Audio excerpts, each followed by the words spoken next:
Dear student, UP DElEd first semester गणित का 2019 में जो प्रश्न पूछे गए थे उसका आज डिटेल सॉल्यूशन यानी सभी प्रश्नों का विस्तृत हल एक एक करके देने वाला हूं आज के इस वीडियो में। तो बिना देर किए हुए शुरू करते हैं ये वीडियो। जैसा कि क्वेश्चन ऑफ पेपर आप राइट साइड में यहाँ पे देख रहे हैं, तो शुरू करते हैं। 2 पेज का एक क्वेश्चन, पहला पेज दूसरा पेज, प्रथम सेमेस्टर 2019 का चतुर्थ प्रश्न पत्र गणित। तो पहला प्रश्न ये रहा। क्वेश्चन को मैंने टाइप कर दिया ताकि आसानी से आपको दिखे। निम्नलिखित में 9 का अपवर्त है। अपवर्त मतलब उसका गुणज। तो 9 का गुणज कौन कौन? 9, 18, 27, 36, ये सारे 9 के गुणज यानी 9 के टेबल में आते हैं, 9 के पहाड़ा में आता है। सारे 9 के अपवर्त हैं। ऑप्शन बी इसका सही आंसर होगा। अगला प्रश्न, क्वेश्चन नंबर 2, 30 और 40 के बीच अभाज्य संख्याएं हैं। 30 और 40 के बीच अभाज्य संख्याएं वो होते हैं जिसके सिर्फ 2 गुणनखंड होते हैं। पहला तो 1 और दूसरा स्वयं। तो ऐसी कौन कौन सी संख्या हो जाएगी जो 1 से कटती है और अपने से? तो 31 देखें, 1 और 31 से सिर्फ कटता है, तो पहला अभाज्य संख्या 31। दूसरा 32 कट जाएगा, 33 भी 3 से कट जाएगा, 34 भी 2 से कट जाएगा, 35 नहीं, 36 भी 2 से कट जाएगा, 37 1 से कटेगा और 37 से कटेगा। यानी जिसके सिर्फ 2 अभाज्य गुणनखंड हो वो ये अभाज्य संख्याएं कहलाते हैं। 38 कट जाएगा, 39 भी कट जाएगा, 40 भी कट जाएगा। तो मतलब 31 और 37, 30 और 40 के बीच में 2 अभाज्य संख्याएं हैं जो कि ऑप्शन सी में है। ऑप्शन सी इसका सही आंसर होगा। अगला प्रश्न, क्वेश्चन नंबर 3, 3 संख्याएं 1:2:3 के अनुपात में हैं। यदि उनका महत्तम समावर्तक 12 है तो ये संख्याएं क्या होंगी? देखिए, 3 संख्याएं इस अनुपात में हैं। अगर इस अनुपात का अगर मौसा निकालना चाहें तो कितना होगा? सबसे बड़ी संख्या जो तीनों को काट सके तो कहेंगे 1 होगा। और यह जो है यह बराबर है 12 के। 1 इकाई बराबर 12 है, तो ये संख्याएं क्या हो जाएगी? सभी को 1 को 12 से गुना करें तो आ जाएगा 12, फिर अनुपात 2 को 12 से गुना करें 24, अनुपात 3 को 12 से गुना करें 36। 12, 24, 36 जो कि ऑप्शन बी में है। ऑप्शन बी इसका सही आंसर होगा। ये संख्याएं होगी 12, 24 और 36। अगला प्रश्न, क्वेश्चन नंबर 4, किसी कक्षा में 30 बच्चों में से 80% बच्चे उत्तीर्ण हैं। उत्तीर्ण मतलब पास। तो कक्षा में कितने बच्चे उत्तीर्ण हैं? यानी हमें निकालना है 30 बच्चों का में से 80% जो कि पास हुए हैं। प्रतिशत को हम बदल करके बटे 100 कर दें, काट दीजिए, 0 0 0, 3 8 24। यानी 24 बच्चे जो होंगे वह पास किए हैं, उत्तीर्ण हुए हैं। ऑप्शन ए में है। ऑप्शन ए इसका सही आंसर होगा। अगला प्रश्न, क्वेश्चन नंबर 5, 18% का भिन्न रूप क्या होगा? 18% को बदलने के लिए बटे 100 कर दीजिए, सरल करना है और कर दीजिए। 2 9 18, 2 से भाग दीजिएगा 100 को तो 50, यानी 9/50 जो कि ऑप्शन डी में है। ऑप्शन डी इसका सही आंसर होगा। अब आ गया लघु उत्तरीय प्रश्न, 1 मार्क्स का। इसमें ऑप्शन आपको नहीं मिलेगा, बनाना पड़ेगा। क्वेश्चन नंबर 6 कह रहा है 3 अंकों की सबसे छोटी प्राकृतिक संख्या लिखिए। 3 अंकों की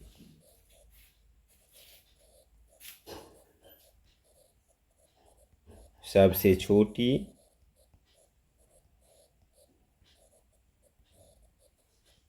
प्राकृतिक संख्या क्या होता है? 1 लिखते हैं और 3 अंक पूरा करने के लिए इसके बाद 0 लगाना शुरू कर देते हैं। तो अब देखिए 1 पर डबल जीरो लगा देंगे तो 3 अंक हो जाएगा। यह 3 अंकों की सबसे छोटी संख्या है, 100 होगा। यही इसका आंसर।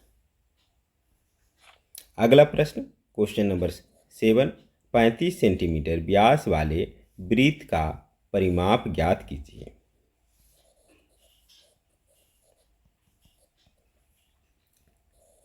एक वृत्त है जिसका व्यास 35 सेंटीमीटर है, दिया हुआ है वृत्त का व्यास बराबर 35 सेंटीमीटर, यानी वृत्त की त्रिज्या 35/2 सेंटीमीटर। हमें निकालना है वृत्त का परिमाप, इसलिए वृत्त का परिमाप बराबर, इसका सूत्र होता है 2πr, जहाँ की r त्रिज्या, पाई का मान हम जानते हैं 22/7, पाई की जगह पे 22/7, r के जगह पे अभी त्रिज्या निकाले 35/2 सेंटीमीटर। इसी को हल कर देना है, 2 2 कैंसिल, 7 बचे 35, 22 को 5 से गुना करते हैं तो 110 सेंटीमीटर, यानी वृत्त का परिमाप आएगा 110 सेंटीमीटर। यही इसका आंसर होगा। अगला प्रश्न क्वेश्चन नंबर 8, 24/7 को दशमलव संख्या में बदलिए।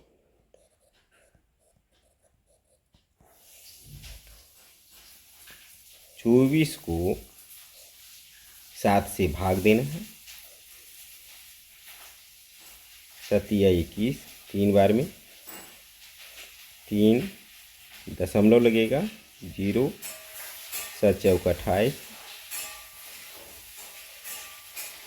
2 दशमलव के बाद एक एक जीरो आते जाता है, तो 7 दूनी 14, 6 7 8 56,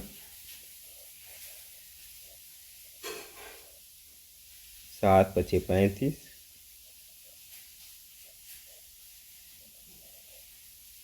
7 7 49, 1 0 7 7, ये 3। अब 3 आ गया, देखिए फिर यहाँ से ये काम स्टार्ट हो जाएगा। जैसे 0 तो आ जाएगा 7 चौक 28, फिर 2, तो यहाँ पे 4 2 इससे रेकरिंग होते चला जाएगा। तो हम कह सकते हैं कि 24/7 बराबर 3.428571 और इस पे रेकरिंग, मतलब बार बार यही चीज़ आते जाएगी। यही इसका दशमलव रूप होगा। अगला प्रश्न ये रहा क्वेश्चन नंबर 9, किसी तल पर स्थित एक रेखा में कितने बिंदु हो सकते हैं।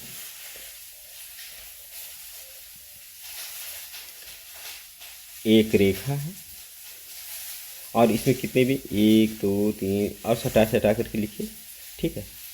तो इसमें लिख दें किसी तल पर स्थित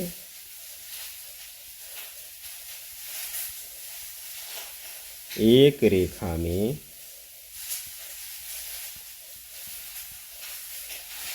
अनंत बिंदु हो सकते हैं।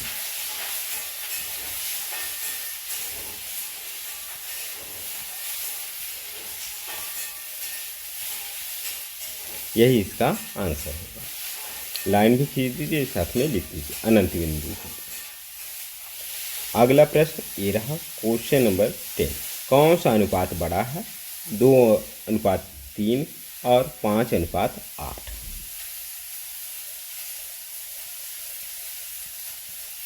देखिए कई तरीके से इसको बड़ा छोटा कर सकते हैं। पहला है 2:3 और दूसरा है 5:8, 8। इसे लिख सकते हैं 2/3, इसे 5/8। देखिए 8 और 3 का आप एलसीएम निकालें तो कटेगा नहीं, 8 तिया 24। तो इसको 24 लाने के 3 × 8 कीजिए, ऊपर भी 8 से गुना करें। देखिए 5 8 8 तिया 24, 3 से गुना करना पड़ा, पर भी 3 से गुना करें। अब देखिए इसे ले सकते हैं 24, 8 दूना 16, 24, 5 तिया 15। यहाँ पे देखिए दोनों का हर समान है, 24 24, और अंश 16 का है और ये 15 का है। तो देखिए इसमें 16 को 24 भागों में बांटा गया है और इसमें 15 को 24 भागों में बांटा गया है। तो किसमें हिस्सा ज़्यादा मिलेगा? ऊपर वाला में। 16 को जब 24 भागों में बांटेंगे तो ज़्यादा होगा। तो इसलिए कह सकते हैं कि 2:3 बड़ा है।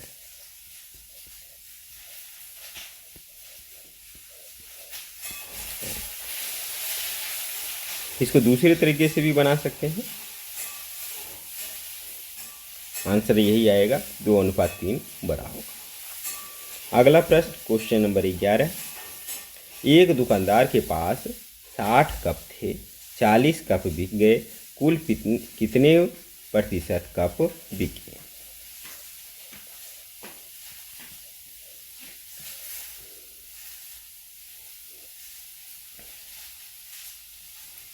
तो प्रतिशत बिक्री बराबर कितने कप बिके हैं? 40 कप बिके हैं। 60 कप में से तो डिवाइडेड बाई 60 × 100 और प्रतिशत लगाएंगे। इसी को सरल कर देना है। 2 दूना 4, 2 तिया 6, गुना कर दीजिए, नीचे 3 तो रहेगा, ऊपर 2 × 100 करेंगे, 200%। इसको संयुक्त भिन्न में बदले तो 3 × 6 = 18, 2 3 × 6 = 18, 2 66.2/3% हो जाएगा। यही इसका आंसर है।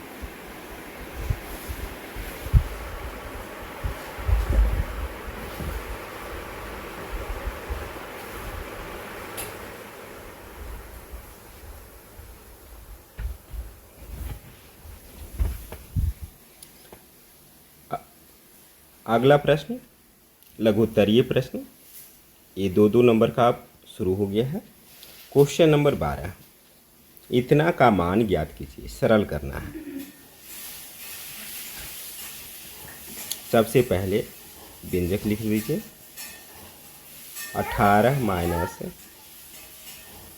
14 प्लस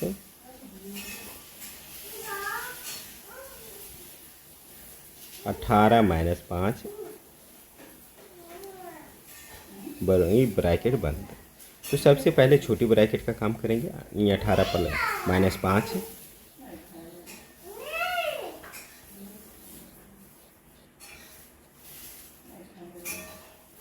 अठारह में से 5 माइनस करेंगे तो आ जाएगा 13।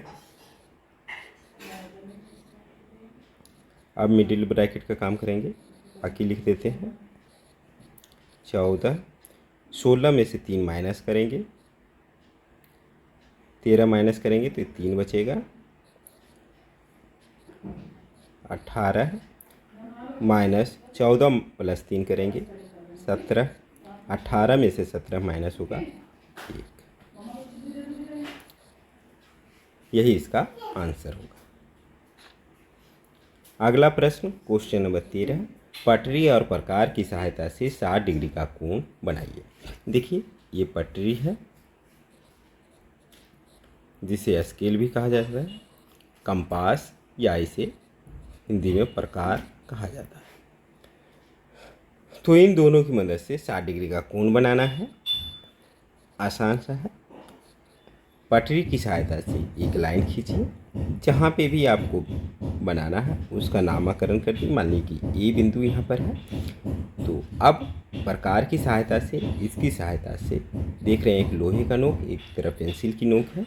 लोहे की नोक जिस बिंदु पे बनाना है वहाँ पर रखिए और एक थोड़ा सा डिस्टेंस जो ये है वो रख करके आप यहाँ से लाइन पर से होते हुए इस तरीक़ा से कर्व बनाइए।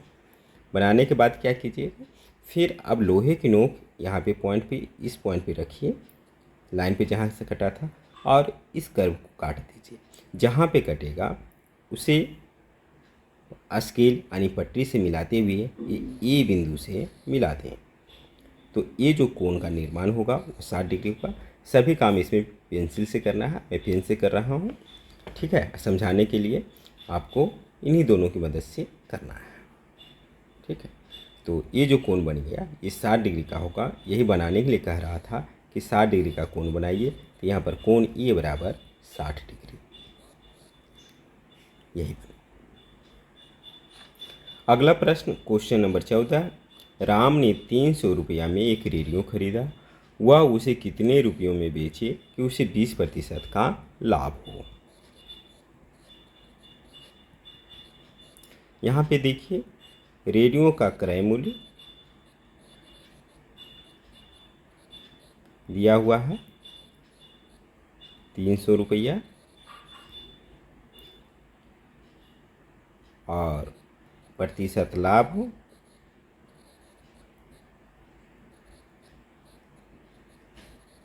उसको चाहिए 20%। तो उसका विक्रय मूल्य ज्ञात करना है।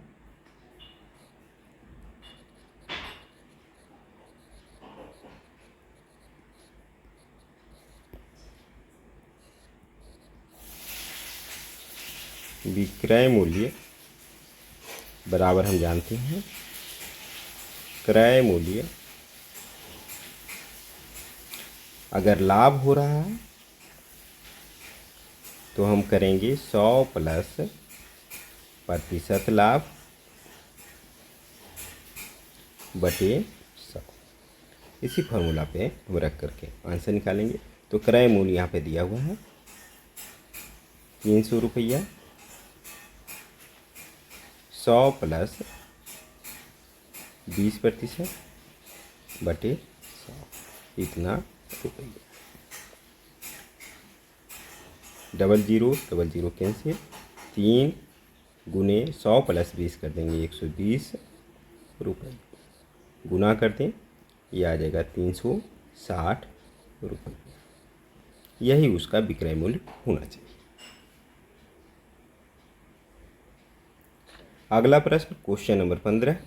वह बड़ी से बड़ी संख्या बताइए जिससे 49, 59 और 109 को भाग देने पर शेषफल क्रमशः 1, 3 और 5 रहे। जहाँ बड़ी से बड़ी संख्या की बात करें, आप समझिए कि एचसीएफ हमें निकालने की ज़रूरत पड़ेगा। कह रहा है शेष सबका क्रमशः अलग अलग। 49 में 1 शेष बचे, 59 में 3 शेष बचे और 109 में 5 शेष बचे। तो सबसे पहला काम ये करना है कि अगर शेष को हम हटा दें तो क्या करें, बचेगा 49 माइनस 1 तो 48, पूरा पूरा कट जाना चाहिए। उसी तरीक़ा से 59 माइनस 3 करें तो ये आ जाएगा 56। उसी तरीक़ा से 109 में से इसका शेष 5 माइनस कर दें तो 104, मतलब 48, 56, 104 का जो एचसीएफ होगा वही संख्या मेरा बड़ी से बड़ी संख्या होगा। तो अब निकालते हैं 48 और 56 का एचसीएफ निकालना है। तो 48 से 56 भाग देंगे एक बार, 48 8 8 6 48 कट गया, यानी कि 8 इसमें मसा होगा 48 और 56 का।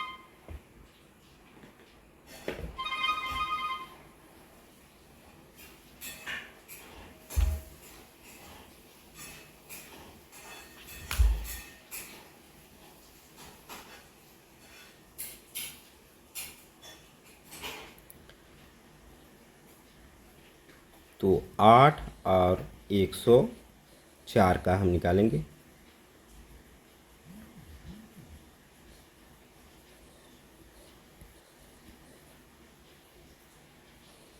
8 तिया 24, तो तीनों का मस 8 होगा। इसलिए बड़ी से बड़ी संख्या जो निकालने के लिए क्या कहा गया था, यानी कि अभीष्ट संख्या जो पूछा गया है वह 8 होगा। यही इसका आंसर होगा। अगला प्रश्न ये रहा क्वेश्चन नंबर 16। इतना का मान ज्ञात कीजिए यदि a बराबर -2 हो।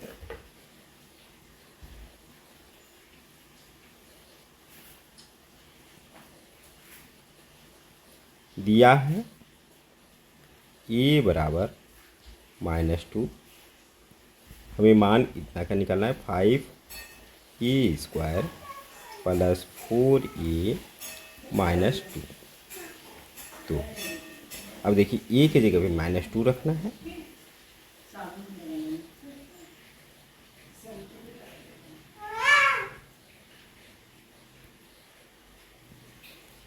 -2 का वर्ग करें 4, 4 को 5 से गुना करेंगे, 4 × 5 = 20, यहाँ पे 4 दूना 8 माइनस में 20, -8 -2 -10 आ जाएगा। 20 में से 10 माइनस करेंगे 10, यही इसका आंसर होगा। अगला प्रश्न क्वेश्चन नंबर 17। नीचे दिए गए चित्र को देखकर निम्नलिखित प्रश्नों का उत्तर दीजिए। पहला में कह रहा है 3 त्रिज्याओं के नाम लिखिए।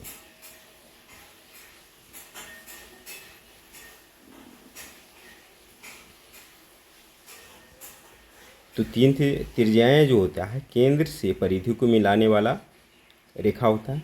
तो O से A पहला, O से B दूसरा और O से C ये तीसरा त्रिज्याएं हो गया। दूसरा हमें निकालना है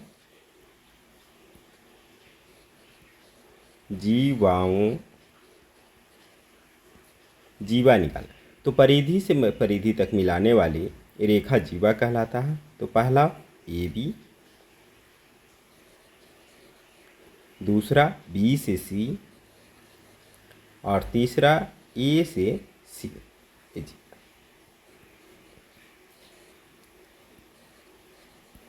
अब निकालना है वृत्त का व्यास।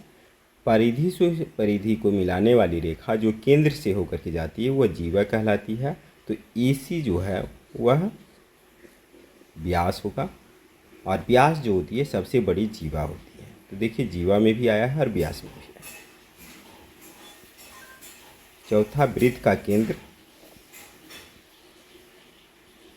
इसमें O है।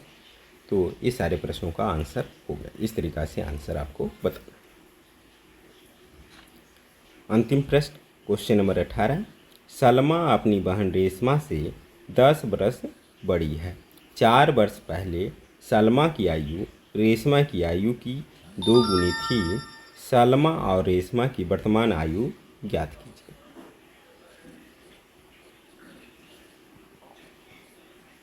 देखिए रेशमा से 10 वर्ष बड़ी है, तो सबसे पहले रेशमा से बड़ी, तो रेशमा को मान लीजिए। माना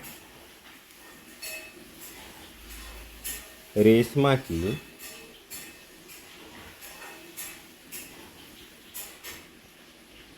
वर्तमान आयु